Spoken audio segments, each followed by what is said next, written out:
আমি আপনাকে জগৎ সমূহের রহমত রূপে প্রেরণ করেছি।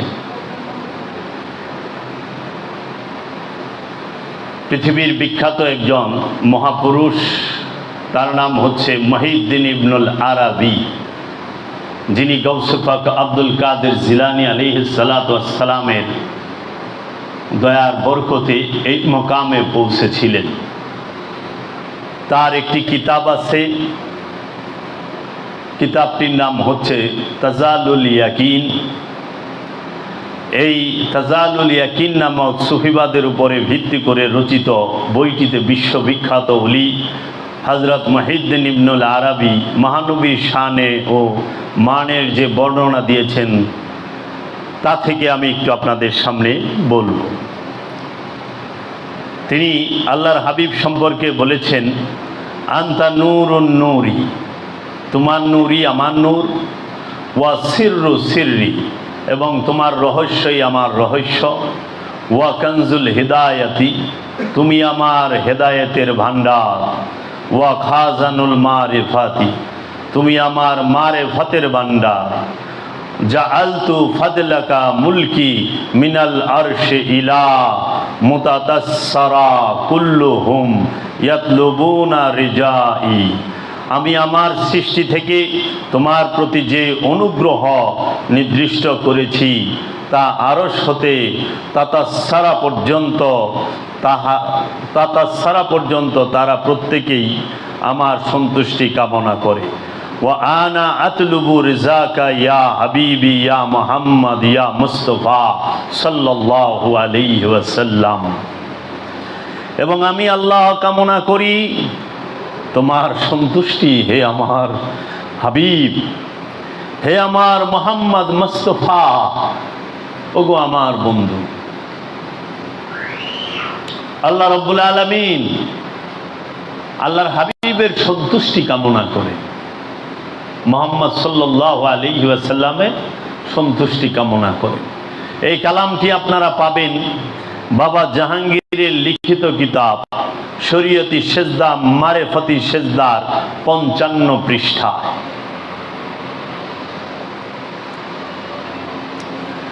দেখুন, আল্লাহর হাবিব তিনি জগতের রহমত। তাই আল্লাহ বলছেন কোরআনুল মাজিদে, ইন্নাল্লাহা ওয়া মালাইকাতাহু ইউসাল্লুনা আলান নবী ইয়া আইয়ুহাল্লাযীনা আমানু সাল্লু আলাইহি ওয়া সাল্লিমু তাসলিমা। আল্লাহুম্মা সাল্লি আলা সাইয়্যিদিনা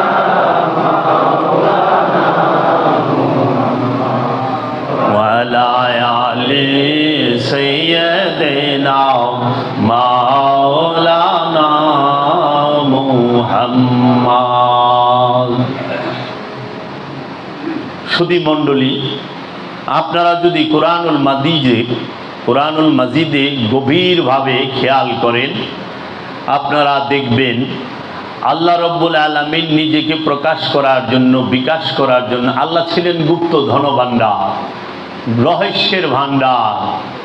তিনি প্রকাশ হবেন ইচ্ছা করিলেন। তিনি আদম রূপে, নূরে মুহাম্মদ রূপে প্রকাশ ঘটিলেন এই জগতে। আল্লাহকে দেখা যায় না, আল্লাহকে ছোঁয়া যায় না, আল্লাহকে ধরা যায় না। তাই আল্লাহ বললেন, এমন হাবিব আমি প্রেরণ করিব, যেই হাবিবকে দেখলে আমাকেই দেখা হবে, যেই রসুলকে দেখলে তোমরা আমাকেই দেখবা, যেই রসুলের কে স্পর্শ করলে আমাকেই স্পর্শ করতে পারলা, যেই রসুলকে তোমরা মহব্বত করলে আমাকে মহব্বত করা হলো। তাই আল্লাহর হাবিব সম্পর্কে আল্লাহ বললেন, আপনি ওয়াজহুল্লাহ, হে আমার হাবিব আপনি আল্লাহর চেহারা। ওয়াজহুল্লাহকে আল্লাহর রসুল, আল্লাহর চেহারাকে আল্লাহর রসুল। আপনি ইয়াদুল্লাহ, আপনার হাতই আল্লাহর হাত। আপনার হাতে যে হাত রেখে বায়াত হইল, সে আমার হাতে হাত রেখে বায়াত হইল। আপনি আরশে আল্লাহ, আপনি আল্লাহর আরশ, আপনি নিজেই। কুলুবুল মুমিনিন আরশে আল্লাহ, ইন্নাল্লাহা মাআল মুমিনিন। মুমিনের কলব আল্লাহর আরশ, মুমিনের দিল আল্লাহর আরশ। মুমিনের সাথেই আল্লাহ থাকে, কোরআন বলতেছে। সমস্ত মুমিনগণের পিতা যিনি, তিনি সরকারে দো আলম মুহাম্মদ সাল্লাল্লাহু আলাইহি ওয়াসাল্লাম, যার থেকে মুমিনের আগমন, যার থেকে মুহসিনিনের আগমন। মুমিনের পিতা মহানবী, মুহসিনিনের পিতা মহানবী, সাবেরিনের পিতা মহানবী, এবং আপনার মুত্তাকি, মুহসিনিন, সাবেরিন এবং মুমিন সবার পিতাই মহানবী। এই পিতার থেকেই মুমিনের জন্ম, মহানবী সবার পিতা। ইমানের পিতা মহানবী, ইমানের পিতাই হচ্ছে মহানবী। তো মহানবী থেকে সমস্ত কিছু আগমন। আল্লাহ আহাদ বললেন কাকে? মহানবীকে। আল্লাহ কোরআনে বললেন, হে আমার হাবিব, দেখিতেছেন তাহার আপনাকে দেখিতেছে, অথচ তাহার আপনাকে দেখিতেছে না। আপনাকে তাহারা দেখিতেছে, অথচ তাহার আপনাকে দেখিতেছে না। আল্লাহ নিজে বললেন, হে আমার হাবিব, তারা আপনাকে বুঝতে পারতেছে না। সমস্ত কিছুর উপরে ক্ষমতাবান কে? আল্লাহর হাবিব। সমস্ত কিছু কোথায় থাকে? হৃদয়ে। আর হৃদয়ের উপরে ক্ষমতাবান কে? আল্লাহর হাবিব। প্রতিটা মানুষের হৃদয়ের স্বামী হচ্ছে আল্লাহর একজন রসুল।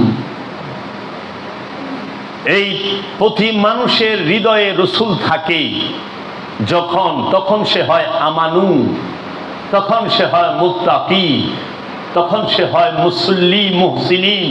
আমানু, মুসল্লি, মুত্তাকি, মুহসিনিন, সাবেরিন। যখন একটি মানুষের হৃদয়ে রসুল পরিপূর্ণ রূপে বিরাজ করে।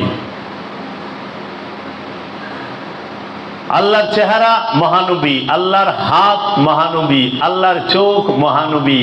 আল্লাহকে দেখতে চাইল ইহুদিরা যে হে মোহাম্মদ, আমরা আল্লাহকে দেখতে চাই। জালালি ভাব, আল্লাহর রসুলের জালালি ভাব কখন আসবে কেউ বলতে পারে না।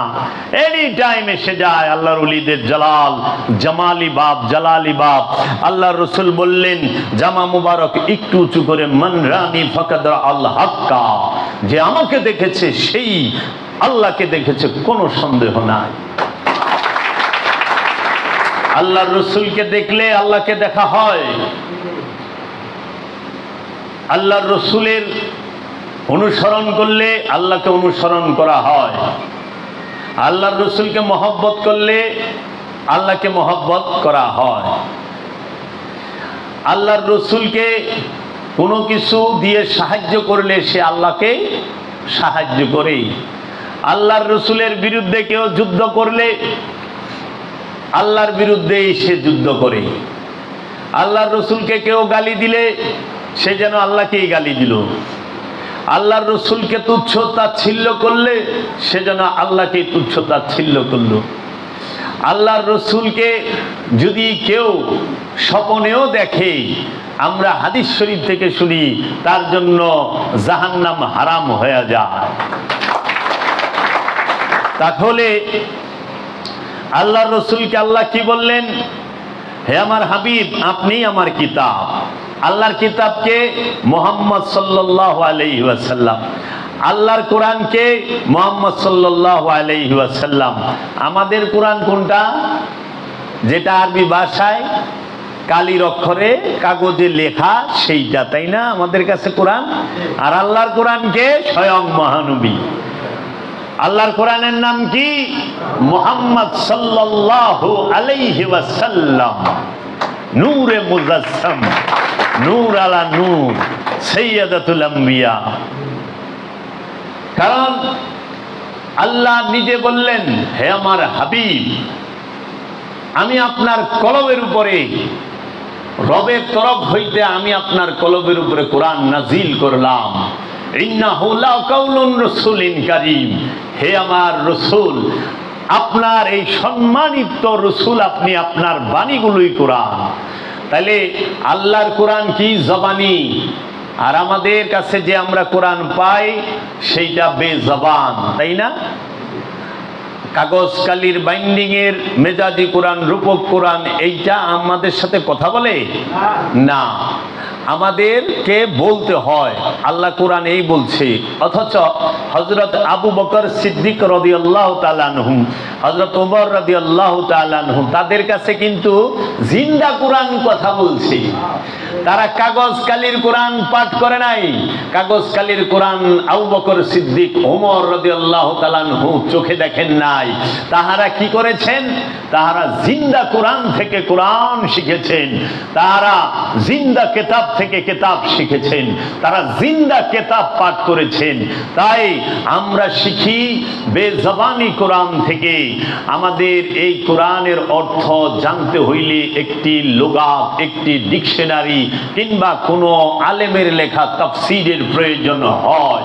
কিন্তু বিশ্বাস করেন, হযরত আব্দুর রহমান ইবনে আউফ, আবু যর গিফারি, হযরত জাবের রাদিয়াল্লাহু তাআলা আনহু, তালহা, মিকদাদ এবং হযরত ওসমান, হযরত আবু বকর সিদ্দিক, হযরত ওমর রাদিয়াল্লাহু তাআলা আনহুমা, এরা যাহারাই কোরআন শুনেছেন, ডাইরেক্ট জবানি কোরআন শুনেছেন, গান দেখেছেন, তারা নুরি কিতাবের জবান শুনেছেন, নুরি কিতাব পাঠ করেছেন।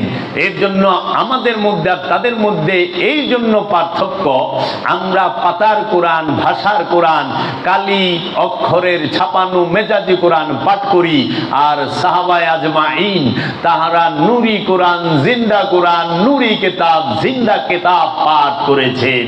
এবং নুরি কোরআনের দর্শন ইবাদত করেও সাহাবায়ে আজমাইনদের জুতা টানার উপযুক্ত হব না।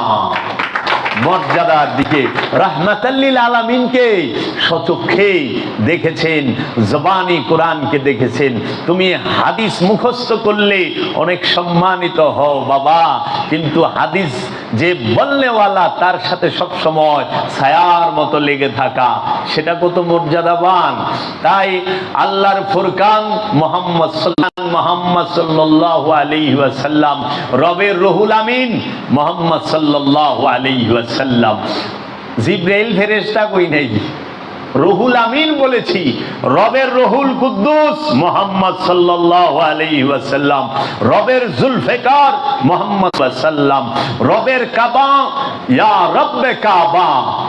আয় আমি যে মুনাজাত করি ইয়া রব্বে কাবা, এই রব্বে কাবা কিন্তু ওই ইট পাথরের বানানো মেজাজি রূপক কাবা নয়। রব্বে কাবা হচ্ছে রাহমাতাল লিল আলামিন মুহাম্মদ সাল্লাল্লাহু আলাইহি ওয়াসাল্লাম, যিনি রব্বে কাবা, কাবার রব, রবের কাবা, যেখানে রব নিজে প্রকাশ হয়েছেন, নিজে বিকাশ হয়েছেন এবং সর্ব